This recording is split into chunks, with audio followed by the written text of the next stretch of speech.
El uso de la fuerza es un tema clave en el sistema penitenciario y es vital saber cuándo y cómo emplearla de manera adecuada. En esta presentación vamos a desglosar los niveles del uso legítimo de la fuerza y cómo se aplica de manera profesional en situaciones de riesgo. ¿Qué es la escala racional del uso de la fuerza?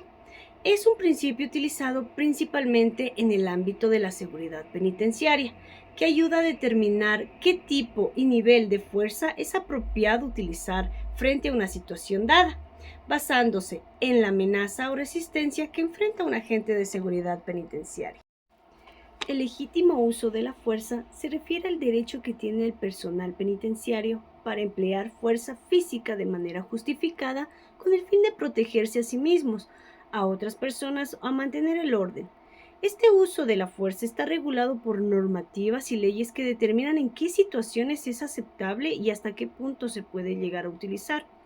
La agresión pasiva no implica un ataque físico directo, pero sí comportamientos que representan una forma de resistencia o desafío. Es una acción que, aunque no es abiertamente violenta, pone en riesgo la seguridad o el control de la situación. La agresión activa implica un ataque directo o violento hacia otra persona. Es un comportamiento que se supone que es una amenaza inmediata y grave para la seguridad y por lo general justifica una respuesta más firme. Los niveles de amenaza, resistencia y agresión son cruciales para determinar cómo y cuándo se debe emplear el uso de la fuerza. Estos niveles ayudan a establecer una respuesta adecuada y proporcional frente a los comportamientos de una PPL, asegurando que la fuerza utilizada sea la mínima necesaria para mantener el orden y la seguridad. Los niveles del uso legítimo de la fuerza se estructuran en función de la amenaza que representa una PPL, buscando siempre una respuesta proporcional a la situación. Estos niveles ayudan a determinar cuál es el tipo de fuerza adecuada para cada circunstancia, de modo que se protejan tanto los derechos de las PPLs como la seguridad de los servidores penitenciarios. En este nivel no existe una amenaza inmediata o visible de violencia, pero la situación podría escalar si no se controla adecuadamente. La amenaza latente se refiere a que aunque no haya agresión directa ni un peligro inminente, la situación tiene el potencial de volverse peligrosa si no se maneja correctamente las tensiones o comportamientos conflictivos. Ejemplo, una situación en la que una PPL podría estar violando reglas menores, por ejemplo, no obedecer una orden, pero aún así no es una amenaza inmediata. En el nivel del uso legítimo de la fuerza se limita la presencia de la autoridad. La mera presencia del personal penitenciario es suficiente para evitar que la situación se intensifique. Los agentes en el lugar transmiten control y disuasión, lo cual en muchos casos es suficiente para evitar el comportamiento de las PPL. En el nivel 2, la resistencia pasiva se da cuando una persona se niega a cumplir con las órdenes de los agentes penitenciarios sin mostrar agresividad activa. En este nivel no hay comportamiento violento ni una amenaza directa de daño, pero sí hay una desobediencia activa como negarse a moverse, a colaborar o a acatar ciertas instrucciones. Ejemplo, una PPL que se niega a regresar a su celda, evitando físicamente moverse o actuar conforme a las órdenes de un servidor penitenciario, pero sin ser agresivo. En la verbalización, es una técnica que busca evitar el uso de la fuerza física y se utiliza para convencer a la PPL de que cumpla con las instrucciones. Ejemplo, con tono firme, pero controlado para indicar las consecuencias de no seguir las órdenes, como si no obedeces se tomarán medidas adicionales. Nivel 3. La resistencia defensiva o física ocurre cuando una PPL no se limita a la desobediencia pasiva, sino que opone resistencia activa al control de la autoridad.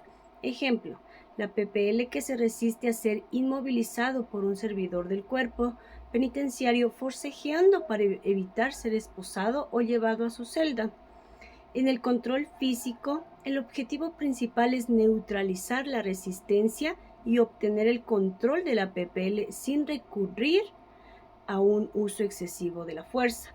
Ejemplo, el uso de esposas para restringir los movimientos de una PPL que se muestre resistente. Nivel 4. La agresión no letal se refiere a un ataque que, aunque puede ser violento, no tiene la intención de causar daño mortal. La agresión puede ser directa, por ejemplo, golpear a un agente, o indirecta, usar un objeto para atacar, pero no implica un ataque con un arma letal, como una pistola o un cuchillo con la intención de matar. Ejemplo, una PPL que golpea a un servidor con las manos, pies o un objeto contundente como una piedra o palo, pero sin usar un arma que podría causar un daño fatal. El objetivo de las técnicas defensivas menos letales es detener la agresión y neutralizar a la PPL sin recurrir a la fuerza letal. Esto se puede lograr con el uso de armas no letales o técnicas físicas que busquen incapacitar temporalmente al agresor sin causar un daño mortal. Ejemplo, uso de gases lacrimógenos o aerosoles de pimienta para someter a una PPL que está agrediendo, provocando un dolor intenso pero no letal. Nivel 5. Este nivel se refiere a situaciones en las que una amenaza inmediata a la vida está presente, es decir, cuando el agresor tiene la capacidad y la intención de causar daño mortal en ese momento. Ejemplo, una PPL que ataca con un cuchillo buscando apuñalar a otra PPL y no se detiene a pesar de las adversidades.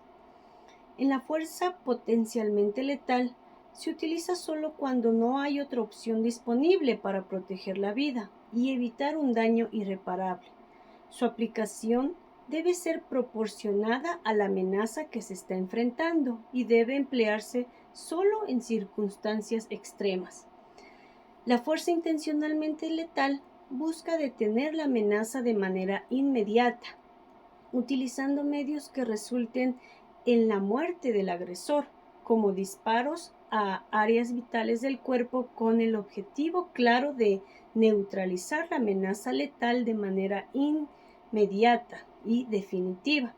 Ejemplo, uso de la fuerza letal en defensa propia cuando la PPL está directamente amenazando con la vida del servidor penitenciario. Por ejemplo, disparar a una PPL que ya ha disparado previamente. En conclusión, la escala racional del uso de la fuerza es un marco que guía la respuesta de los servidores del Cuerpo de Seguridad y Vigilancia Penitenciaria ante diferentes niveles de amenaza, resistencia o agresión, buscando siempre una respuesta proporcional y adecuada. A medida que la intensidad de la amenaza aumenta, también lo hace el nivel de fuerza utilizado, desde la presencia como el primer nivel de control hasta la fuerza intencionalmente letal en situaciones de agresión letal inminente. El objetivo primordial es proteger la vida de las personas y garantizar el orden, utilizando solo la cantidad de fuerza necesaria para neutralizar la amenaza. La clave está en la proporcionalidad y en aplicar la respuesta más efectiva, sin exceder el uso de la fuerza en situaciones que no lo justifiquen, siempre respetando los derechos humanos y la seguridad de todos los involucrados. La autoridad, sin la debida consideración de la fuerza, pierde su efectividad. Y con esta frase doy por finalizada mi exposición. Espero que haya sido de su interés y utilidad. Agradezco mucho su tiempo y atención.